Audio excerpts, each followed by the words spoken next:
पूर्णिया में पुलिस ने परीक्षा के नाम पर फर्जीवाड़े की एक बड़ी रैकेट का पर्दाफाश किया है। पुलिस ने ऑनलाइन एग्जाम सेंटर पर एमटीएस की परीक्षा देने आए 35 मुन्ना भाई को गिरफ्तार किया है। गिरफ्तार किए गए आरोपी राज्य के कई जिलों से हैं। मजे की बात यह है कि इस फर्जीवाड़े में सिर्फ मुन्ना भाई ही नहीं, बल्कि डिजिटल एग्जाम सेंटर के कर्मचारी और यहाँ तक कि एसएससी के उड़नदस्ता जांच टीम की भूमिका भी पुलिस की प्रथम दृष्टया जांच में संदिग्ध पाई गई है। पुलिस ने इस मामले में 4.30 लाख नगद, बैंक चेक, लैपटॉप समेत अन्य सामान बरामद किए हैं। फिलहाल पुलिस ने मामले की तफ्तीश शुरू कर दी है। स्क्रीन पर चल रही ये तस्वीर पूर्णिया के गुलाबबाग इलाके की है, जहां डिजिटल एग्जाम सेंटर पर पुलिस ने कार्रवाई कर 35 आरोपियों को गिरफ्तार किया है। बताया जाता है कि पुलिस को गुप्त सूचना मिली थी कि एग्जाम सेंटर पर कुछ छात्रों के बदले दूसरे छात्र परीक्षा दे रहे हैं। कार्रवाई के दौरान केंद्र के बगल में ओरिजिनल अभ्यर्थी बैठे थे, जहां से तार के जरिए बायोमेट्रिक संचालित हो रहा था। इस फर्जीवाड़े में केंद्र के कर्मचारियों के साथ साथ एसएससी के फ्लाइंग स्क्वाड टीम की भूमिका भी संदिग्ध पाई गई है। ये एसएससी के द्वारा एमटीएस की परीक्षा ऑर्गेनाइज की गई थी, जिसमें पूर्णिया में एक सेंटर था, पूर्णिया डिजिटल एग्जामिनेशन सेंटर। इस सेंटर में जानकारी मिली कि इसमें कुछ छात्रों के बदले में कोई अन्य छात्र वहाँ एग्जामिनेशन दे रहे हैं और इसी में एक टीम का गठन किया गया था। और उस टीम के द्वारा जब वहाँ जांच करने के लिए पहुँचा गया तो कल शाम के जो तीसरा शिफ्ट था उसके एग्जामिनेशन में लोगों की जांच की गई तो पाया गया कि जो लोग वहाँ पे एग्ज़ाम दे रहे हैं उनका बायोमेट्रिक मैच नहीं कर रहा है। मतलब कि जिन लोगों को एग्ज़ाम देना था उनकी जगह पे कोई और थे। इसमें जब फर्दर जांच कराया गया तो इसमें एक विचित्र बात आई कि जब इनिशियली एंट्री कराया गया था तो सभी के बायोमेट्रिक चेक हुए थे।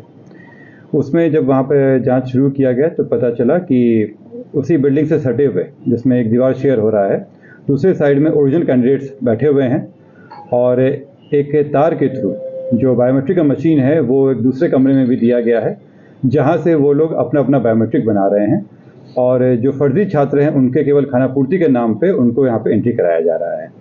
यानी कि जो ओरिजिनल छात्र हैं उनका फ़ोटो खींच के उनको दूसरे कमरे में बैठाया गया और जहाँ से उनकी बायोमेट्रिक कराई गई।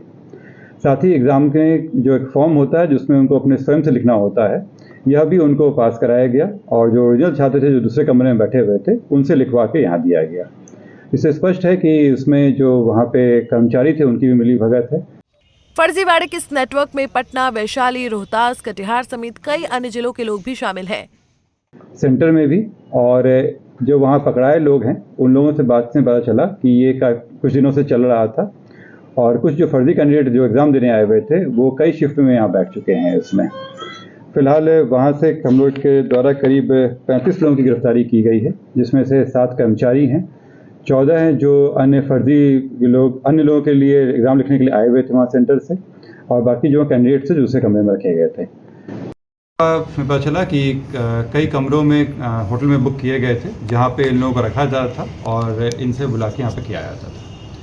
इसके अलावा जब हम लोग जांच किए तो पता चला कि एसएससी के द्वारा एक उड़नदस्ता भी बनाया जाता है जो आके चेक करता है इसमें, लेकिन उसकी भी गतिविधि संदिग्ध पाई गई कि वो आए और आधा घंटे में ही वापस चले गए। इन सब से स्पष्ट हो रहा है कि ये एक बड़े लेवल पे किया जा रहा था। इसमें काफ़ी मात्रा में आप देख सकते हैं वो सेंटर पे जो नेटवर्किंग वगैरह किया गया था जो कंप्यूटर के द्वारा रहता है उसके वो भी मानक के अनुसार नहीं था, उसमें भी छेड़खानी की गई थी और उसमें भी कनेक्शंस लगाए गए थे जो नहीं होने चाहिए थे। इसके अलावा इसमें वहाँ पे जो बरामद सामान हुए हैं उसमें से 3 लैपटॉप हैं, 4,20,000 रुपये नकद पाया गया है, 18 मोबाइल, 2 पहिया वाहन, 2 4 पहिया वाहन, वाईफाई, ब्लैंक चेक, सीपीयू और अन्य जो गैजेट हैं वो पाए गए हैं। साथ ही कई कैंडिडेट्स के प्रवेश पत्र और मूल कागजात भी पाए गए हैं इसमें और इस पर हम लोग अभी अनुसंधान जारी है। इसमें अनुसंधान शुरू हो गया है। साइबर थाना में ये केस दर्ज कराया गया है। इसमें फर्जीवाड़े के साथ साथ आईटी एक्ट भी लगा है और पब्लिक एग्जामिनेशन प्रिवेंशन एक्ट 2024 भी इसमें लगाया गया है। इसमें 35 लोगों की गिरफ्तारी हुई है।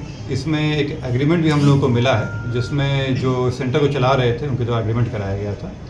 उस एग्रीमेंट में भी लोगों को कराया जा रहा है। ये एग्रीमेंट कराने वाले विभिन्न जगहों के थे, उसमें से एक व्यक्ति शेखपुरा के बरबीघा का, एक व्यक्ति वैशाली का, एक नालंदा का और एक पटना का पाया गया है। उसमें जो लोग जाँच कर रहे हैं। साथ ही इसमें कटिहार का एक व्यक्ति है, उसकी भी प्रमुख भूमिका बताई जा रही है। इसमें पूर्णिया के इस एग्जाम सेंटर पर एग्जाम फर्जीवाड़े का ये कोई पहला मामला नहीं है, बल्कि जांच के दौरान ये भी बात प्रकाश में आई है कि इससे पहले भी इस तरह के कई फर्जी कैंडिडेट्स एग्जाम दे चुके हैं, जिससे ये नेटवर्क लाखों की आमदनी कर चुका है।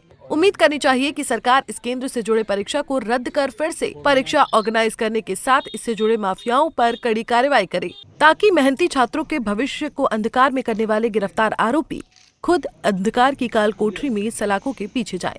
पंजाब केसरी टीवी के लिए पूर्णिया से रजनीश कुमार की रिपोर्ट। हमसे जुड़े रहने के लिए हमारे YouTube चैनल को सब्सक्राइब करें और नई वीडियो की नोटिफिकेशन के लिए बेल आइकॉन को दबाएं। अगर आप ये वीडियो Facebook पर देख रहे हैं तो लाइक जरूर करें और ज्यादा से ज्यादा शेयर करें। धन्यवाद।